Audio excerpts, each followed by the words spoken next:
ഈ ഫാൻ 6 ലീഫാണ്. പുതിയ ടെക്നോളജി ഉപയോഗിച്ചിട്ട് കറണ്ട് കുറവുള്ള ഫാനുകളാണ് ഇതെല്ലാം. പക്ഷേ ഈ ഫാൻ ഉപയോഗിച്ചിട്ട് നമ്മൾ കാറ്റ് കൊള്ളാനിരുന്ന് കഴിഞ്ഞാൽ താഴത്തേക്ക് ഇതിൻ്റെ കാറ്റ് കിട്ടില്ല. കാരണം ഈ 6 ലീഫും കറങ്ങിക്കഴിഞ്ഞ് കഴിയുമ്പോൾ ഇതിൻ്റെ ലീഫിന് ഒറ്റും കട്ടിയില്ല, ബ്ലൈഡ് പോലെ ഇരിക്കുന്നത്. അപ്പോൾ ഇത് എയർ കട്ടിങ് ഇല്ലാതെ താഴത്തേക്ക് എയർ വിടില്ല. ഇപ്പോൾ ഈ കറങ്ങുന്ന ഫാൻ കണ്ടില്ലേ, ഇതിൻ്റെ ഇടയിൽ ഇതൊക്കെ എന്ന് വെച്ചിട്ടുണ്ടെങ്കിൽ നമുക്ക് ഒരു കാര്യം മനസ്സിലാക്കുള്ളത്, പണ്ടത്തെ റാലി ഫാനും അതുപോലെ ഉഷ ഫാൻ, ഇങ്ങനെ ഓറിയൻറ്റ് ഫാൻ എന്നൊക്കെ പറഞ്ഞിട്ട് നമ്മളിവിടെ ഉപയോഗിക്കാറുണ്ട്. ഫാനുകളെല്ലാം ബജാജിൻ്റെ ഫാൻ. ഇപ്പോൾ ഇങ്ങനെയുള്ള ഫാനുകൾ നമ്മൾ കാണാറില്ല. അപ്പോൾ ഉഷ കാണുന്നില്ല, അതുപോലെ റാലി ഫാൻ കാണുന്നില്ല, ഇങ്ങനെയുള്ള ഫാനുകളൊക്കെ ഒന്നും കാണുന്നില്ല. ഇതൊക്കെ നമ്മുടെ വിദേശ കമ്പനി. ഓറിയൻറ്റ് നമ്മുടെ ഇവിടുത്തെ കമ്പനിയല്ല, ബജാജ് നമ്മുടെ കമ്പനിയായിരുന്നു, ഉഷ നമ്മുടെ കമ്പനിയാണ്. ഇവരൊക്കെ ഇപ്പോൾ എന്ത് ചെയ്യുന്നത് വെച്ചിട്ടുണ്ടെങ്കിൽ കമ്പനിയിൽ ഇവിടെ ഉൽപ്പാദിപ്പിക്കുന്നില്ല, ഇവർ നേരെ പോയി ചൈനയിൽ പോയി വാങ്ങിക്കുകയാണ്. ഇവിടെ ചൈന അല്ല കുറ്റക്കാർ, നമ്മൾ തന്നെ. കാരണം വെച്ചിട്ടുണ്ടെങ്കിൽ നമുക്കറിയാം, പണ്ട് ചൈനയുടെ ഹീറോ പെൻ നമ്മൾ ഉപയോഗിച്ചുകൊണ്ടിരുന്നത്, അതിന് വളരെ കൊതിയോടുകൂടിയാണ് അവരിന് കിട്ടാൻ വേണ്ടി വളരെ ആഗ്രഹത്തോടുകൂടി നമ്മൾ അതിനെ ഇഷ്ടപ്പെട്ടിരുന്നു. ഇപ്പോൾ ചൈനയിലൊരു ഉൽപ്പന്നം, നമ്മളിവിടെ ഒരു ഫാൻ ഉണ്ടാക്കി, അല്ലെങ്കിൽ എന്തെങ്കിലും ഒരു ഉൽപ്പന്നമുണ്ട് നമ്മുടെ കയ്യിൽ, ഇത് നമ്മുടെ കമ്പനിയിൽ ഉണ്ടാക്കി. ഇനി ആ കമ്പനിക്കാരും പറയുകയാണ്, ഇനി ഞാൻ ഉദ്ദേശിക്കുകയാണ്, ഞാനിനി അത് ഇവിടെ ഉണ്ടാക്കുന്നില്ല. ഇതുകൊണ്ട് നേരെ ചൈനയിൽ പോയി ഇറങ്ങിയിട്ട് അവിടുത്തെ കമ്പനികളുടെ ഗൈഡ്സുകളെ അറിയിച്ചു കഴിഞ്ഞാൽ അവർ നമ്മൾ താമസിക്കുന്ന ഒരു ഹോട്ടലിൽ താമസിക്കുമല്ലോ, ആ താമസിക്കുന്ന ഹോട്ടലിലേക്ക് അവർ വരും. അവർ വന്നത് ഭയങ്കര BMW കാറിലേക്ക് ഇരിക്കും. അവർ വന്ന് നമ്മളെ ഇൻവൈറ്റ് ചെയ്യും, അവരോരോ കമ്പനികളിലേക്ക് കൊണ്ടുപോകും, കാണിച്ചു തരും. അപ്പം നമ്മൾ കൊടുക്കുന്ന ഒരു ഫാൻ, ഈ ഫാൻ നല്ല ക്വാളിറ്റി ഉണ്ടെങ്കിൽ അതിൻ്റെ ക്വാളിറ്റി കുറച്ചിട്ട്, അതായത് അതിൻ്റെ ഉൽപ്പാദന ചെലവ് കുറച്ചിട്ട് ഇതുപോലെ സെയിം സാധനം വേണമെങ്കിൽ ഇതിലും ഭംഗിയുള്ളൊരു സാധനം ഉണ്ടാക്കി തരാൻ പറഞ്ഞാൽ അവരുണ്ടാക്കി തരും. പക്ഷേ ക്വാളിറ്റി ഉണ്ടാവില്ല. അതിന് ഫാനൊക്കെ കുറച്ച് കളയുമ്പോൾ ഇപ്പോൾ വാങ്ങിക്കുന്ന പെഡൽസ്റ്റ് ഫാനുകൾ, അതുപോലെയുള്ള ഈ ടേബിൾ ഫാനുകൾ, വാൾ ഫാനുകളൊക്കെ പെട്ടെന്ന് കേടാവും, കൂപ്പുതി പോവും പെട്ടെന്ന്. കാരണം വെച്ചിട്ടുണ്ടെങ്കിൽ നമുക്ക് അനുഭവം അറിയാൻ പറ്റും. എൻ്റെ കാരണം വെച്ചിട്ടുണ്ടെങ്കിൽ ക്വാളിറ്റി കുറഞ്ഞ സാധനം അവരുണ്ടാക്കി തരും, നമ്മളിവിടെ കൊണ്ടുവന്ന് നമ്മുടെ കമ്പനിയുടെ പേരിൽ ഇത് ഇറക്കുന്നു. എല്ലാവരും ചെയ്യുന്നത് അങ്ങനെയാണ്. ഇപ്പോൾ ഓൺലൈനിലൊക്കെ പല കമ്പനികളിലുണ്ട്. നമ്മൾ ഓൺലൈനിൽ ഈ ഇന്ത്യൻ കമ്പനികളിലേക്ക് നമ്മൾ ഓർഡർ ചെയ്യുമ്പോൾ അവർ കൊണ്ടുവന്ന് തരുന്നത് ഈ ചൈനയിൽ നിന്ന് കൊണ്ടുവന്ന ക്വാളിറ്റി കുറഞ്ഞ സാധനമാണ്. ചൈനയിൽ ക്വാളിറ്റിയുള്ള സാധനം ഉണ്ടാക്കി തരും അവർ. പക്ഷേ നമ്മളിവിടെ ഈ മാർക്കറ്റ് പിടിക്കാൻ വേണ്ടിയിട്ട് റേറ്റ് കുറച്ച് സാധനങ്ങൾ മറ്റുള്ള കമ്പനികളെ എല്ലാവരും കോമ്പീറ്റ് ചെയ്ത് ഇവിടെ വിൽക്കും. പക്ഷേ ക്വാളിറ്റി ഉണ്ടാവില്ല. അതാണ് ഇപ്പോൾ സംഭവിച്ചുകൊണ്ടിരിക്കുന്നത്. നമ്മുടെ ഇന്ത്യൻ ഉൽപ്പന്നങ്ങൾക്ക് ഇനി നല്ല മാർക്കറ്റ് ഉണ്ടാക്കാൻ, ഇത് ഏറ്റവും കൂടുതൽ ഇപ്പോൾ ലോകത്ത് ആളുകളുള്ളത്, ജനസാന്ദ്രത കൂടിയത് ഇന്ത്യയിലാണ്. ഇന്ത്യൻ വിപണി വലിയൊരു വിപണി തന്നെയാണ്. കാരണം മറ്റുള്ള രാജ്യങ്ങളിലൊക്കെ വളരെ ആളുകൾ കുറവാണ്. പക്ഷേ ഇന്ത്യയിൽ ധാരാളം ആളുകളുണ്ട്. നമ്മൾ ഈ സാധനങ്ങൾ ഇമ്പോർട്ട് ചെയ്യാതെ നമ്മുടെ ഇവിടെ ഈ ഇന്ത്യയിൽ തന്നെ ഉണ്ടാക്കി ഇന്ത്യയിൽ തന്നെ വിറ്റഴിച്ചാൽ തന്നെ കമ്പനികൾക്ക് നല്ല ലാഭം ഉണ്ടാവും. അതിന് കമ്പനികൾ ശ്രമിക്കണം. അങ്ങനെ ശ്രമിച്ച് നമ്മുടെ ഈ രാജ്യത്ത് ഒരുപാട് തൊഴിൽ കിട്ടും. അപ്പോൾ ആളുകൾക്ക്, കമ്പനികളിൽ ജോലി ചെയ്യാൻ വേണ്ടി ഒരുപാട് ആളുകൾക്ക് തൊഴിൽ കിട്ടും. നമ്മുടെ രാജ്യത്ത് തന്നെ അതിൻ്റെ ലാഭം നമ്മുടെ രാജ്യത്തേക്ക് തന്നെ വരും. അപ്പോൾ GDP കൂടും. അപ്പോൾ നമ്മൾ ഇറക്കുമതി നടത്താതെ ഇവിടെ തന്നെ ഉൽപ്പാദിപ്പിച്ചിട്ട് ഇവിടെ തന്നെ വിൽക്കാൻ നോക്കിയാൽ തന്നെ നല്ല ഒരു വരുമാനം നമ്മുടെ രാജ്യത്തുണ്ടാവും. നമ്മുടെ രാജ്യത്തിന് സാധാരണ ലളിതമായി പറഞ്ഞു കഴിഞ്ഞാൽ, നമ്മുടെ രാജ്യത്ത് ഈ ഉൽപ്പാദിപ്പിച്ച് നമ്മുടെ രാജ്യത്തിന് വിൽക്കുമ്പോൾ നമ്മുടെ രാജ്യത്തിന് ടാക്സും അതുപോലെ മറ്റുള്ള ലാഭങ്ങളൊക്കെ കൂട്ടി കഴിയുമ്പോൾ വലിയൊരു GDP എന്ന് പറയുമ്പോൾ അത് ഉയർന്നു വരും. അങ്ങനെ രാജ്യം വളർന്നു വരും. അതുപോലെ തന്നെ നമുക്കിത് കയറ്റുമതിയും ചെയ്യണം. ഇപ്പോൾ അമേരിക്ക പറഞ്ഞു കേട്ടില്ലേ, അവരുടെ രാജ്യത്ത് ഇറക്കുമതി ആണ് കൂടുതൽ. മിക്കവാറും ചൈനയുടെ സാധനങ്ങൾ ലോകം കീഴടക്കിക്കൊണ്ടിരിക്കുകയാണ്. അപ്പോൾ ഈ അവർ എല്ലാത്തിനും നികുതി കൂട്ടാണ്. അതായത് ഇറക്കുമതി ചുങ്കം കൂട്ടുന്നു, ഇറക്കുമതി ടാക്സ് കൂട്ടുന്നു. അപ്പോൾ അവരുടെ സാധനങ്ങൾ, അവരുണ്ടാക്കുന്ന സാധനങ്ങൾ മേടിക്കാൻ ആളുകൾ ശ്രമിക്കും. കാരണം വില ഇപ്പോൾ ഇന്ത്യയിൽ നിന്നും ചൈനയിൽ നിന്നും ജപ്പാനിൽ നിന്നൊക്കെ വരുന്ന സാധനങ്ങൾക്ക് വില കൂടുതൽ വരുമല്ലോ, അവർ ടാക്സ് ചുമത്തും. അപ്പോൾ ഈ അവരുടെ സാധനങ്ങൾ വാങ്ങിക്കാൻ വേണ്ടി ആണ് അവരത് ചെയ്യുന്നത്. അപ്പോൾ അമേരിക്ക ഇപ്പം അങ്ങനെ ശ്രമിച്ചുകൊണ്ടിരിക്കുകയാണ്. അത് ഇന്ത്യൻ വിപണിക്ക് ഇന്ത്യക്കും ഇതുപോലെ ടാക്സ് ചുമത്തി കഴിഞ്ഞാൽ നമുക്ക് വലിയ അടിയായിരിക്കും. കാരണം വെച്ചിട്ടുണ്ടെങ്കിൽ നമ്മുടെ സാധനം ആരും മേടിക്കില്ല. നമ്മുടെ സാധനങ്ങൾ ചൈനയുടെ ഒപ്പം ഇല്ല. കുറച്ച് സാധനങ്ങൾ നമ്മൾ എക്സ്പോർട്ട് ചെയ്യുന്നുള്ളൂ. ചൈന ഒരുപാട് സാധനങ്ങൾ എക്സ്പോർട്ട് ചെയ്യുന്നു. അപ്പോൾ അത് തന്നെ വിറ്റഴിച്ചില്ലെങ്കിൽ നമ്മൾ ഭയങ്കര സാമ്പത്തിക പ്രതിസന്ധിയാവും. അപ്പം നമ്മൾ ഇവിടെ തന്നെ ഉൽപ്പാദിപ്പിച്ച് ഇവിടെ തന്നെ നമ്മുടെ ഇന്ത്യക്കാർ തന്നെ വാങ്ങിക്കാൻ ശ്രമിക്കണം. ഈ ചൈനയിൽ എന്ന ചൈനയുടെ സാധനങ്ങളൊക്കെ നല്ലതാണ്. പക്ഷേ ചൈനയത് ഇന്ത്യൻ കമ്പനികൾ ഇവിടെ കൊണ്ടുവരുന്നത് ക്വാളിറ്റി കുറവുള്ള സാധനങ്ങളാണ്. കാരണം ഇന്ത്യൻ വിപണി പിടിച്ചെടുക്കാൻ വേണ്ടിയിട്ട് വില കുറച്ച് കൊണ്ടുവരുന്നതാണ് അവർ, ലാഭം കൂടുതൽ കിട്ടാൻ വേണ്ടിയിട്ട്. അപ്പോൾ അതിന് ക്വാളിറ്റി കുറവായിരിക്കും. അപ്പോൾ അതിലും നല്ലത് നമ്മുടെ ഇന്ത്യയിൽ തന്നെ ഉൽപ്പാദിപ്പിച്ച് ഇന്ത്യയിൽ തന്നെ വിൽക്കണം. അതിന് നമ്മുടെ ഗവൺമെൻറ് അതിന് പ്രോത്സാഹനം കൊടുക്കണം.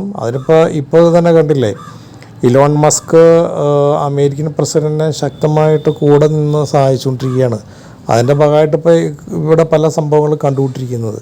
ഇലോൺ മസ്ക് നമ്മുടെ ഇന്ത്യയിലേക്ക് അവരുടെ ടെസ്ല കാറ് ഇമ്പോർട്ട് ചെയ്യാൻ ശ്രമിക്കുന്നുണ്ട്. പക്ഷേ ഇന്ത്യൻ കമ്പനി അനുമതി കൊടുത്തിട്ടില്ല.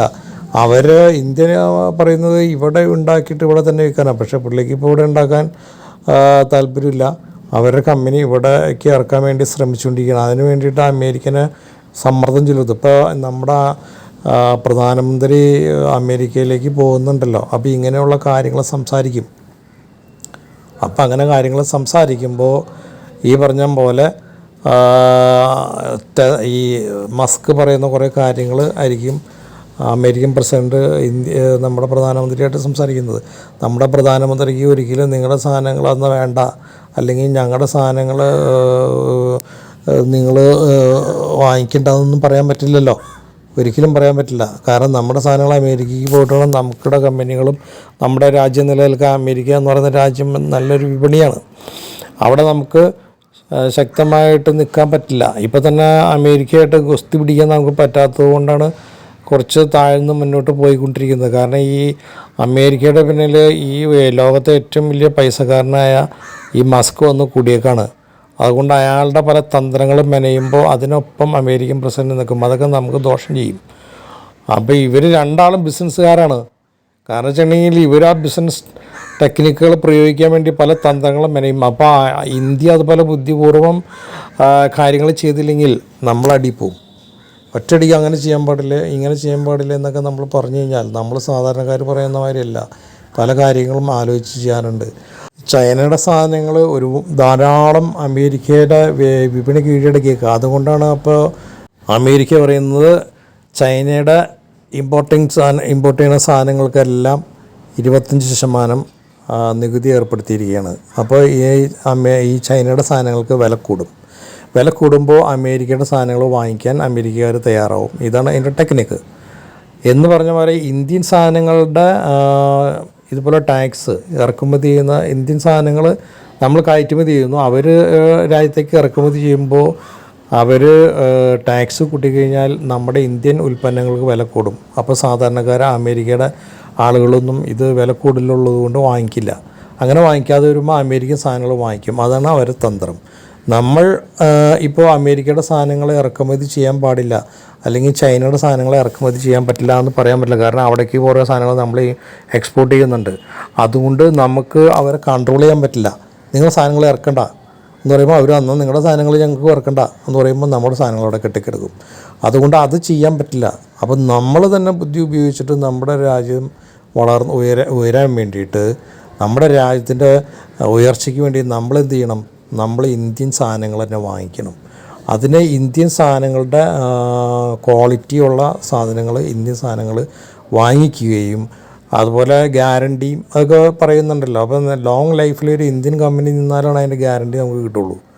അപ്പോൾ ഇങ്ങനെ ചെയ്യുമ്പോഴാണ് രാജ്യം ഉയരുള്ളൂ. നമ്മുടെ രാജ്യം ഉയർന്നാലേ നമുക്ക് മെച്ചുള്ളൂ. മറ്റുള്ള രാജ്യങ്ങളിൽ ഇപ്പം തന്നെ കണ്ടില്ലേ, യൂറോപ്പിലൊക്കെ ഭയങ്കര പ്രശ്നങ്ങളായി തുടങ്ങി. അവർ തന്നെ നമുക്കെതിരെ നീങ്ങി തുടങ്ങി. പല പ്രശ്നങ്ങളും ഉണ്ടായിക്കൊണ്ടിരിക്കുകയാണ്. അപ്പോൾ അതൊക്കെ ഭാവിയിൽ നമുക്കൊരു ഉറപ്പ് പറയാൻ പറ്റില്ല വിദേശ രാജ്യങ്ങളോടൊന്നും. എപ്പോഴും നമ്മുടെ രാജ്യം ഉയർത്തി കൊണ്ടുവരണം. അതിനിപ്പോൾ രാഷ്ട്രീയം വേറെ മാറ്റി വയ്ക്കണം. നമ്മളൊക്കെ ഓരോ രാഷ്ട്രീയ പാർട്ടിയിൽ വിശ്വസിക്കുന്ന ആളുകളൊക്കെ ഇരിക്കും. അതൊക്കെ കോമൺ ആയിട്ട് ഇങ്ങനെയുള്ള കാര്യങ്ങൾക്ക് നമ്മൾ ഒരുമിച്ച് നിൽക്കണം. അവിടെ രാഷ്ട്രീയം നോക്കരുത്. ഈ ഇലോൺ മസ്ക് തന്നെ നമ്മുടെ ഈ രാജ്യത്തേക്ക് കാറ്, അവരുടെ ടെസ്ല കാറ്, സ്റ്റാർട്ട്ലിങ്ക് എന്ന പേരുള്ള അവരുടെ മൊബൈൽ കമ്പനി, ഇവരൊക്കെ ഇന്ത്യയിലേക്ക് വരുമ്പോൾ നമ്മുടെ ഇന്ത്യൻ കമ്പനികളൊക്കെ അടച്ചുപൂട്ടേണ്ടി വരും. കാരണം ഇലോൺ മസ്ക് എന്ന് പറഞ്ഞിട്ടുണ്ടെങ്കിൽ അന്യഗ്രഹങ്ങളിലേക്ക് ആളുകളെ കൊണ്ടുപോകാനും അവിടെ കോളനി ഉണ്ടാക്കാനും അവല്ല അന്യഗ്രഹങ്ങളിലേക്ക് റോക്കറ്റിന് വിക്ഷേപണം നടത്തുന്ന ഒരു വലിയൊരു ബിസിനസ്സുകാരനാണ്. അതുമാത്രമല്ല ഈ ലോകം വെട്ടിപ്പിടിക്കാനും അതുപോലെ തന്നെ ശാസ്ത്രത്തിൻ്റേതായ ഒരുപാട് സംഭാവനകൾ ചെയ്യാൻ വേണ്ടി ശ്രമിച്ചുകൊണ്ടിരിക്കുന്ന വലിയൊരാളാണ് അയാൾ. ആ സാമ്രാജ്യം ഇങ്ങനെയുള്ള കാര്യങ്ങളിലേക്ക് ഇന്ത്യയിലേക്ക് കൊണ്ടുവരുമ്പോൾ ഇന്ത്യൻ കമ്പനികളൊക്കെ അടച്ചുപൂട്ടേണ്ടി വരും. അവരുടെ ഉൽപ്പന്നങ്ങൾ അവർക്ക് ഈസി ആയിട്ട് ഇവിടെ ബിസിനസ് ചെയ്യാൻ പറ്റും. അതുപോലെ പുതിയ ടെക്നോളജികൾ ഇവിടെ വിതരണം ചെയ്യാൻ പറ്റും. അങ്ങനെയൊക്കെ വരുമ്പോൾ ഇതുപോലെ സംഭവിക്കും. അപ്പോൾ ഇന്ത്യൻ കമ്പനികളെ നമ്മൾ ഉൽപ്പാദിപ്പിച്ചേക്കണം. കാരണം വെച്ചിട്ടുണ്ടെങ്കിൽ ഇപ്പോൾ നമുക്ക് അംബാനിയിൽ നിന്ന് മറക്കാൻ പറ്റില്ല. നമ്മൾ ഇവിടെ മൊബൈൽ ഉപയോഗിച്ചുകൊണ്ടിരിക്കുന്ന കാലഘട്ടത്തിൽ ഇൻകമിങ് കോളിന് പകരം നമ്മൾ പൈസ അടയ്ക്കേണ്ടി വന്നിരുന്നു ഒരു കാലഘട്ടത്തിൽ. ആ സമയത്താണ് ഈ അംബാനി ഗ്രൂപ്പ് വന്നിട്ട് നമുക്ക് 500 രൂപയ്ക്ക് വരെ ഫോൺ തരികയും നമുക്ക് ഈസി ആയിട്ട് ഫോൺ ചെയ്യാനും വിളിക്കാനൊക്കെയുള്ള സൗകര്യങ്ങൾ ഉണ്ടാക്കി തന്നത് ഇന്നും അംബാനി ഗ്രൂപ്പ് തന്നെയാണ്. അതൊന്നും നമുക്ക് മറക്കാൻ പറ്റില്ല ഒരിക്കലും. നമ്മൾ പറയും അവർക്ക് ലാഭം കിട്ടിയിട്ടല്ലേ എന്ന്. ലാഭം കിട്ടിയാലും ഇതുപോലെ മുതൽ മുടക്കാൻ ആൾ വേണ്ടേ? ഗവൺമെൻറ്റിൽ പൈസ ഉണ്ടാവില്ല. അപ്പോൾ ഇതുപോലെ മുതൽ മുടക്കി പ്രൈവറ്റ് മേഖലകൾ വരുമ്പോഴാണ് ഇങ്ങനെയൊക്കെയുള്ള ഫെസിലിറ്റീസ് നമുക്ക് കിട്ടുകയുള്ളൂ. ഇലോൺ മസ്ക് അതുപോലെ തന്നെയാണ് ഈ മൊബൈൽ കമ്പനിയൊക്കെ ഇങ്ങോട്ട് കൊണ്ടുവരുമ്പോൾ അവർ ഏറ്റവും വളരെ ലളിതമായ രീതിയിൽ നമുക്ക് ഉപയോഗിക്കാവുന്ന രീതിയിലേക്ക് ഇതിൻ്റെ സിറ്റുവേഷനാക്കി കൊണ്ടുവരും. അപ്പോൾ എല്ലാവരും അങ്ങോട്ടേക്ക് നീങ്ങും. ഇതൊക്കെ നമ്മുടെ ഇന്ത്യൻ കമ്പനികൾ അടച്ചുകൂട്ടി ഇന്ത്യക്ക് ഇവ പൈസയൊക്കെ അവർ കൊണ്ടുപോകും, വിദേശ രാജ്യങ്ങളിലേക്ക് കൊണ്ടുപോകും. ഇപ്പോൾ അംബാനി എന്ന് പറയുന്ന ഇന്ത്യൻ ഒരു കമ്പനിയാണ്. അവർ ഇന്ത്യയിലേക്ക് തന്നെ ആ പൈസ മുടക്കുന്നു. പക്ഷേ അവരെ മറ്റേ ഇലോൺ മസ്ക് അങ്ങനെ ആയിരിക്കില്ല. ഇപ്പോൾ ഇലോൺ മസ്കിൻ്റെ കൈപ്പിടിയിൽ ലോകം തന്നെ വരികയാണ്. കാരണം വെച്ചിട്ടുണ്ടെങ്കിൽ അമേരിക്കൻ പ്രസിഡൻറ്റ് ഇലോൺ മസ്ക് പറഞ്ഞാൽ കേൾക്കുള്ളൂ. ആ അവസ്ഥയിലേക്ക് ഇപ്പോൾ എത്തിയിരിക്കുകയാണ്. അപ്പോൾ അതുകൊണ്ട് നമ്മുടെ രാജ്യത്തിനെ സ്നേഹത്തോടെ അല്ലെങ്കിൽ നമ്മുടെ രാജ്യത്തിനോട് നമുക്ക് സ്നേഹം വേണം. അതിന് ഇങ്ങനെയുള്ള കാര്യങ്ങൾ ചെയ്തില്ലെങ്കിൽ രാജ്യം താഴേക്ക് പോകും. ഈ അവസ്ഥയിലാണ് ഇന്ത്യൻ പ്രധാനമന്ത്രി നരേന്ദ്രമോദി അമേരിക്കൻ പ്രസിഡൻറ്റ് ട്രംപിനെ കാണാൻ പോകുന്നത്.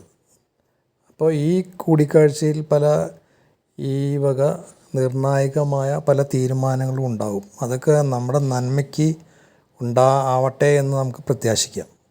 യുക്രൈൻ റഷ്യ യുദ്ധം ഉണ്ടാകുന്ന സമയത്ത് ഇന്ത്യൻ പ്രധാനമന്ത്രിക്ക് ഒരു കൂടുതൽ മൂല്യം ഉണ്ടായിരുന്നു. ഇന്ത്യൻ പ്രധാനമന്ത്രി ഇടപെട്ടാൽ ഈ യുദ്ധം തീരുമെന്നൊക്കെയുള്ളൊരു കാഴ്ചപ്പാടും അങ്ങനെ ഇന്ത്യൻ പ്രധാനമന്ത്രി മിക്ക രാജ്യങ്ങൾ ശ്രദ്ധിച്ചുകൊണ്ടിരുന്ന ഒരാളായിരുന്നു. പക്ഷേ ഇപ്പോൾ ആ സിറ്റുവേഷനൊക്കെ മാറി.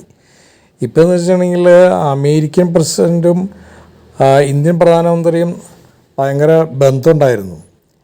അത് അമേരിക്കയുടെ പല കാഴ്ചപ്പാടുകളുണ്ട്. അമേരിക്ക പല കാര്യങ്ങളും നേടാൻ വേണ്ടിയിട്ട് പല ആൾക്കാരും കൂട്ടുപിടിക്കും. ഈ പ്രാവശ്യം എന്ന് പറയുമ്പോൾ അമേരിക്കൻ പ്രസിഡൻറ്റ് വേറൊരു തലത്തിലാണ്. ഇപ്പോൾ ഇലോൺ മസ്കിൻ്റെ എല്ലാ സഹായങ്ങളിൽ കൂടിയാണ് ഇപ്പോൾ അമേരിക്കൻ പ്രസിഡൻറ്റ്. ആരും അങ്ങനെ കൂടുതൽ കൂട്ടിച്ചേർത്ത് നിർത്തണ്ട, അങ്ങനെ കൂടുതൽ ഒരു അടുപ്പം വേണ്ട, അങ്ങനെ ഒരു ചിന്താഗതിയാണ്. ഇപ്പോൾ ഇസ്രായേലും അതുപോലെ അമേരിക്കയും ഇലോൺ മസ്കും അങ്ങനെയാണ് ഇപ്പോൾ പോകുന്നത്. അപ്പോൾ അതുകൊണ്ട് പഴയ ഒരു സിറ്റുവേഷൻ മാറി. ഏതായാലും ഒരു നല്ല തീരുമാനങ്ങൾ ഉണ്ടാവട്ടെ.